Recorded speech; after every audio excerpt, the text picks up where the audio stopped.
Afternoon, Coach. Welcome back.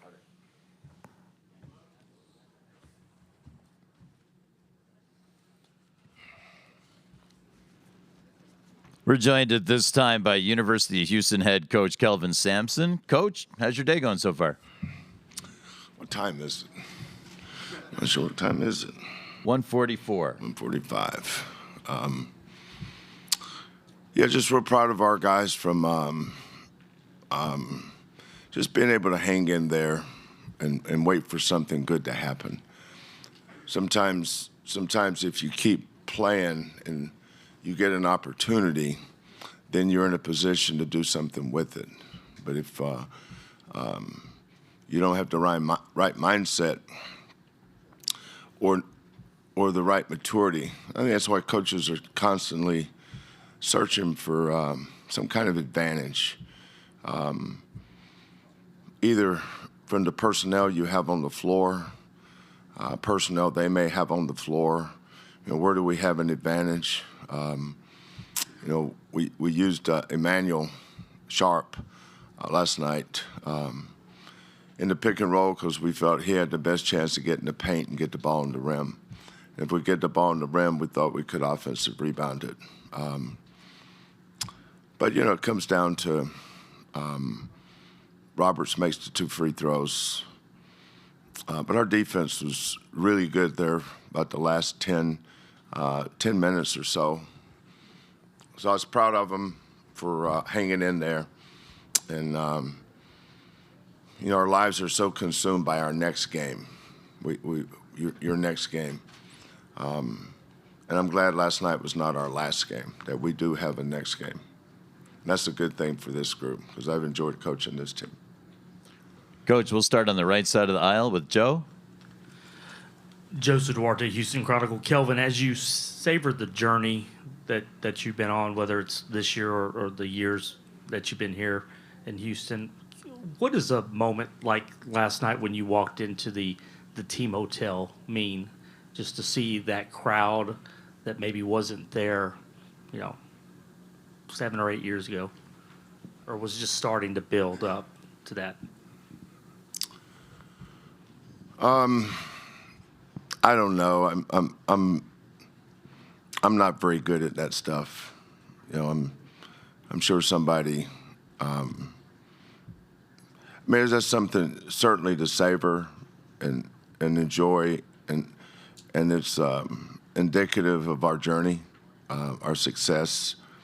But my mind was focused on getting Kellen by himself and getting to a laptop and looking at Florida.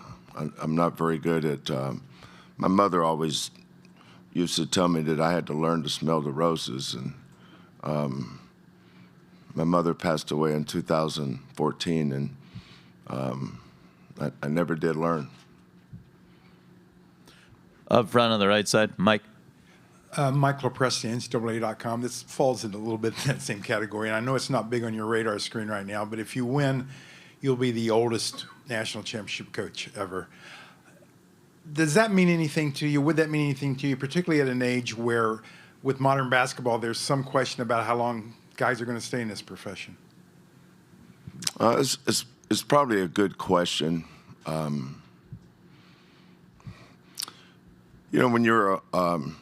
When you're pressing 70, you look at things a lot differently. You're grown up now. You're 70. I spent a little time this morning with my grandkids. First time I went to the Final Four in 2002, my son was on the team, or he's on the bench with us. So over the years, things kind of come full circle in some ways.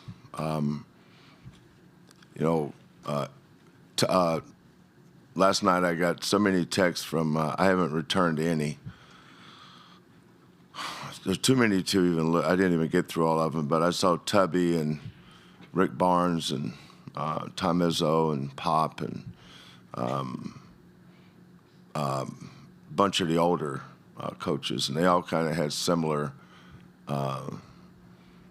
messages to me. You know, win one for the old guys or something like that. You know, because we were all young at the same time, coming up, but you know, I haven't thought a lot about what's next. I think that would be, you know, so I get so focused on the team and trying to figure out how to help them. But I know, you know, we've been working with the portal since we've been here. You know, I mean, there's some things going on that require our immediate attention. I remember when we were in the Final Four, and what was it, 21? That was COVID, right? That we spent half the day. I remember recruiting Josh Carlton, Kyler Edwards, and Jarris Walker.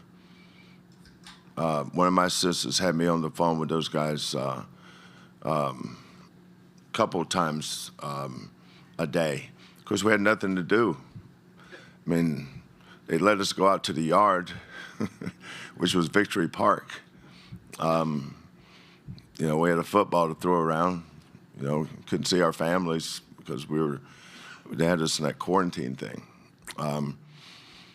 But, you know, I see all our kids now, and, you know, I'm happy for them. I'm happy for their families.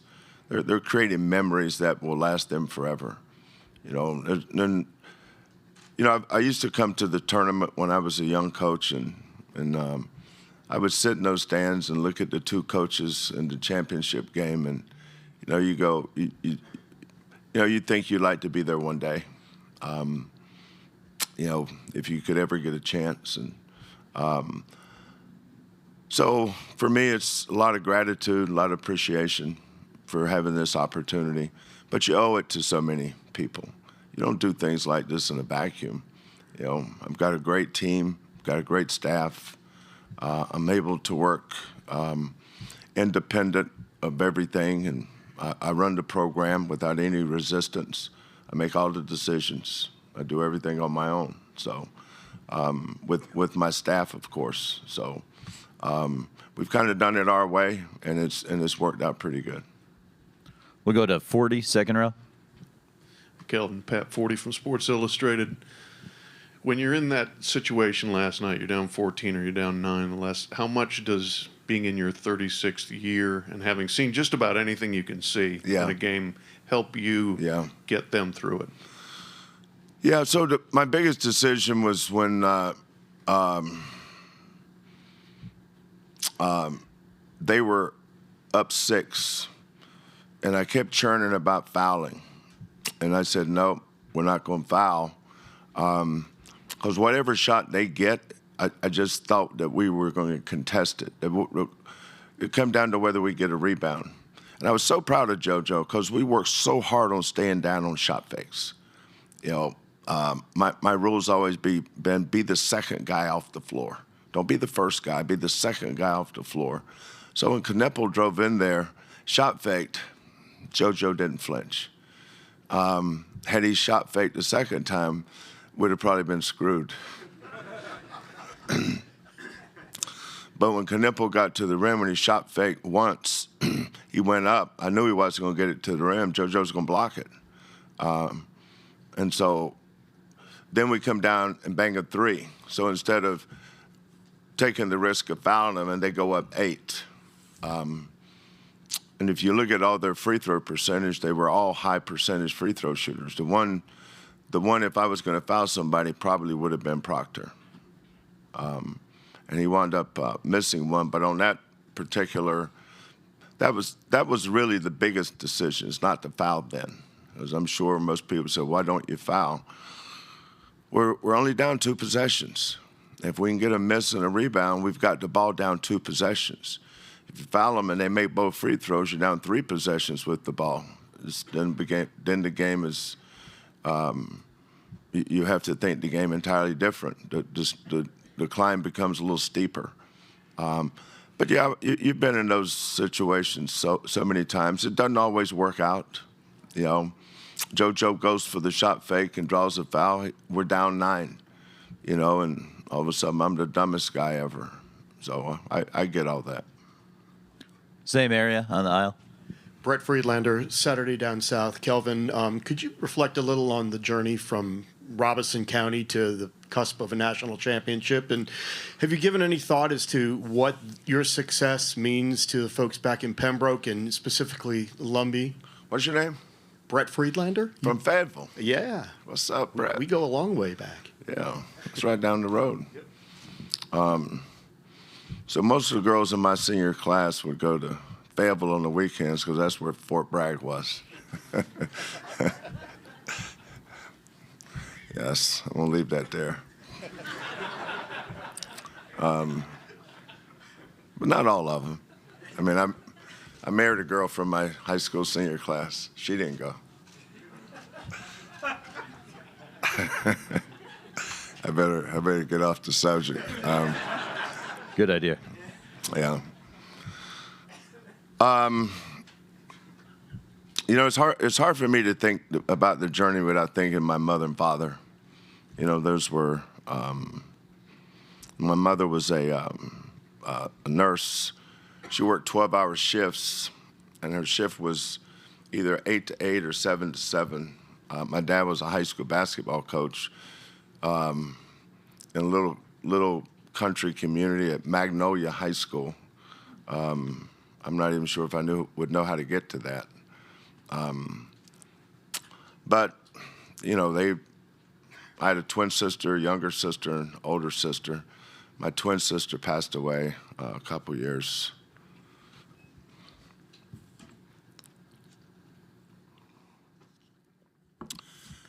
Ago, so.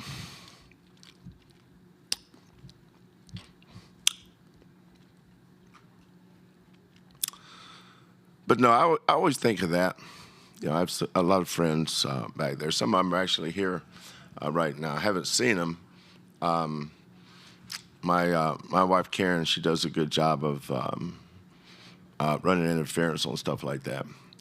But you know, coming from a small town where you had to kind of outwork everybody was perfect for me. Because I didn't get to be an assistant coach for somebody and learn as much as some of these other guys do. You know, if you look at John, his path versus my path, or Todd's path versus my path. The two people that helped me the most was my father and Judd Heathcote. You know, and those guys were just old school, discipline, do things the right way, coach them up, and go and play ball. That's kind of what I was raised with. But just proud of where I'm from, though. I know there's a lot of stuff going on back there politically that I stay in touch with them about. Karen is on the board of trustees for the university that we graduated from, so really proud of her for her contributions there. The chancellor at university actually graduated in our high school class. He graduated from Duke's medical school as a cardiac surgeon and had some health issues, and now I don't know how he became the chancellor at the university. But a lot of good friends. I don't get back much. I'm not sure when last time I've been to Pembroke, but I know I have a lot of support there, and there's a lot of people there I still care about and love. Just to the left of the aisle.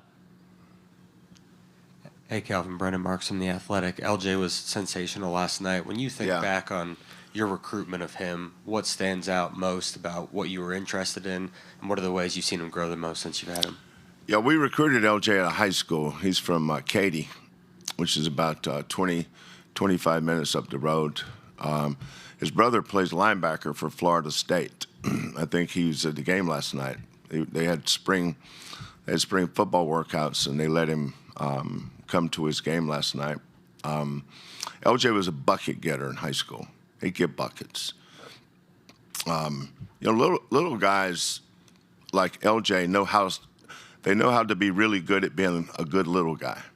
You know, I've always been I don't know how I would describe. People that don't play this game a lot focus on things that's really not that important, like height, how tall someone is. I've never,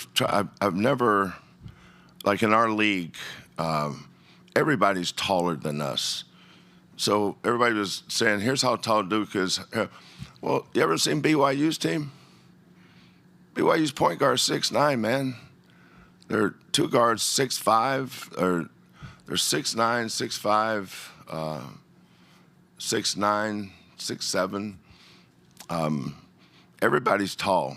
Central Florida is much taller than we were. But what's that got to do with anything?